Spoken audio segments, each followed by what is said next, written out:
Hello everyone, আমি ইতি চলে এসেছি আজকে একটা নতুন ব্লগ নিয়ে। আজকে আমরা তিনজন যাচ্ছি ঘুরতে। কোন তিনজন? চলো সেটা গিয়েই দেখা যাবে। সত্যি কথা বলতে সাডেন প্ল্যানগুলোই সাকসেসফুল হয়। তাই আমি রেডি হয়ে ঝটপট বেরিয়ে গেছি, মা আমায় এগিয়ে দিল। তারপরে এই বিকেলবেলা ট্রেনের অপেক্ষা। ট্রেনে দেখো এত ভিড়, জানি না এই সময় কিসের এত ভিড়। তাই দরজার কাছেই ওয়েট করে গেলাম। তারপরে পৌঁছে গেলাম ডায়মন্ড হারবার। তারপরে আমি যাচ্ছিলাম, আমার মায়ের কিছু জিনিস কেনার ছিল সেই দিকে, আর সেই দিকেই দাঁড়িয়েছিল একজন। এই দেখো কে দাঁড়িয়ে আছে। তিনজনের মধ্যে এ হলো একজন। অনেক দিন পরে ওর সাথে দেখা হচ্ছে, সত্যি বলতে অনেক দিন পরে। তারপরে আমিও ঝটপট কাজের জিনিসগুলো কিনে নিলাম। নিয়ে আবার জানতে পারলাম নাকি বাটা পর্যন্ত টোটো যাচ্ছে না। কেমন লাগছে যে টোটো টোটো বন্ধ শুনে কেমন লাগছে? যেতে পারবো না, আমি এখান থেকে বড়পাট যাবো বাসে। বাসে করে আমরা যাচ্ছি বকখালি বড়পাট। মিথ্যে বলছে, পালাচ্ছে ও। তো ও বলছে ও পালাতে পারবে না। কেন পালাতে পারবি না? Officially married guys. যেমন কথা তেমন কাজ, বাসে করেই চলে এলাম। প্রথমে তো বাস কাকু নিতেই চাইছিল না, যে এইটুকু যাবে বাসে নেওয়া যাবে না। তারপরে আমাদেরকে দেখে দয়া হলো, নিয়ে নিল। তারপরে এই আমরা চলে এসেছি, আর আরেকজন ওপারে অপেক্ষা করছে, ওই যে বসে আছে দেখো। ওদের টুকটাক বেরিয়ে দেখা করার জায়গা বলতে এই নদীর পাড়, যেটা সত্যিই খুব সুন্দর একটা জায়গা। তারপরে আবার কি, অনেক দিন পরে দেখা হলে বেশ অনেক জমে থাকা গল্প টল্প সব হলো, কিছু ফটো ভিডিও করা হলো। তার আরে তোমরা যেটা দেখতে পাচ্ছ সেটা কিছুই না, আমি জাস্ট ফটো তোলার জন্য চুলটা খুলেছিলাম। তারপরে আমার জাস্ট এই অবস্থাটা হয়েছিল।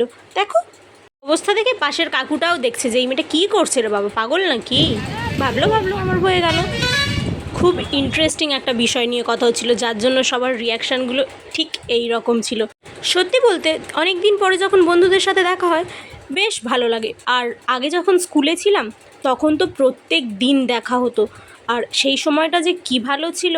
এখন দেখা করতে গেলে প্ল্যানের পর প্ল্যান ক্যান্সেল হতে থাকে, কিন্তু সাকসেসফুল আর হয় না। এই রকম সাডেন প্ল্যানগুলোই সাকসেসফুল হয়। জাস্ট সকালবেলা ফোনে কথা হলো, বিকেলে বেরিয়ে পড়লাম। মেয়েটা বলতো সবার শেষে করবে, সবার আগে আউট। আজ আবার তোরা খিল্লি করছিস তো, দেখবি তোদের যখন সময় আসবে।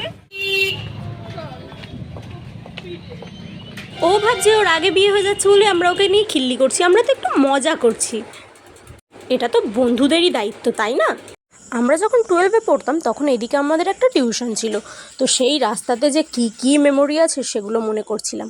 আর এখানটায় একটা কালী মন্দির আছে, যেখানে আমরা মাঝে মাঝে বসেও থাকতাম। তোমরা সবাই দেখে নাও মন্দিরটা। তারপরে এই রাস্তা দিয়ে যাওয়ার সময় কত যে মেমোরি আছে, বাপরে, সেগুলো আর নাই বা শেয়ার করলাম। এই হলো সেই মন্দিরটা। আসলে এদিকে আমরা যাচ্ছি একটা ক্যাফেতে, হাওয়া বদল। এই ক্যাফেটা আসলে একটু উল্টো দিকে পড়ে, সেই জন্য এই ক্যাফেটাতেও আমরা লাস্ট গিয়েছিলাম সেই স্কুলে থাকাকালীন। এই যে এটা হচ্ছে একটা ক্যাফে, তো এটা হচ্ছে আসলে একটা ফ্ল্যাটটার নিচে একটা ক্যাফে তৈরি করেছে ওরাই।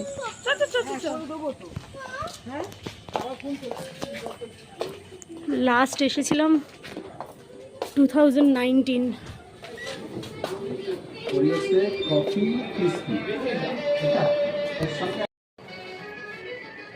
একদম ছোট্ট একটা জায়গার উপরে বেশ সুন্দর করে সাজানো গোছানো একটা ক্যাফে। আর এখানে ঢুকেই দেখলাম পুরোনো দিনের গান চলছে, তার জন্য অ্যাম্বিয়েন্সটাও বেশ সুন্দর লাগছিল। তারপরে আমরা খাবার অর্ডার করে দিয়েছিলাম। আমরা অর্ডার করেছিলাম একটা চিকেন নাগেটস, একটা ক্রিসপি চিকেন, আর একটা কোল্ড কফি উইথ আইসক্রিম। তো আমি আবার খাবারগুলো খেয়ে একটু রিভিউ দেওয়ার চেষ্টা করছিলাম, যদিও আমি সেইভাবে বলতে পারবো না এগুলো। তাও খারাপ হলে খারাপটা তো বলতে পারবো, কি বেটার করতে হবে সেটা বলতে না পারলেও খারাপ কি হয়েছে সেটা তো বলতে পারবো। কিন্তু না, সত্যি বলতে খারাপ সেইভাবে কিছু ছিল না, আমার তো ঠিকঠাকই লেগেছে। তারপরে এই যে চলে যাচ্ছে, সন্ধে হয়ে গেছে, যার যার বাড়ি ফেরারও সময় হয়ে গেছে। এদিক থেকে এ বেঁকে গেল, এখান থেকে এ বেঁকে গেল। এবারে আমি চলে যাচ্ছি সোজা স্টেশনে গিয়ে দেখি ট্রেন এখনও আসেনি, অথচ ট্রেন ছাড়তে আর 5 মিনিট বাকি। আসলে এই ট্রেনটা প্রায়শই লেট করে থাকে, 10 মিনিট লেট। তারপরে আমি আমার স্টেশনে নেমে 2 কিলো আম কিনে বাড়ির রাস্তায় চলে এলাম। Bye bye.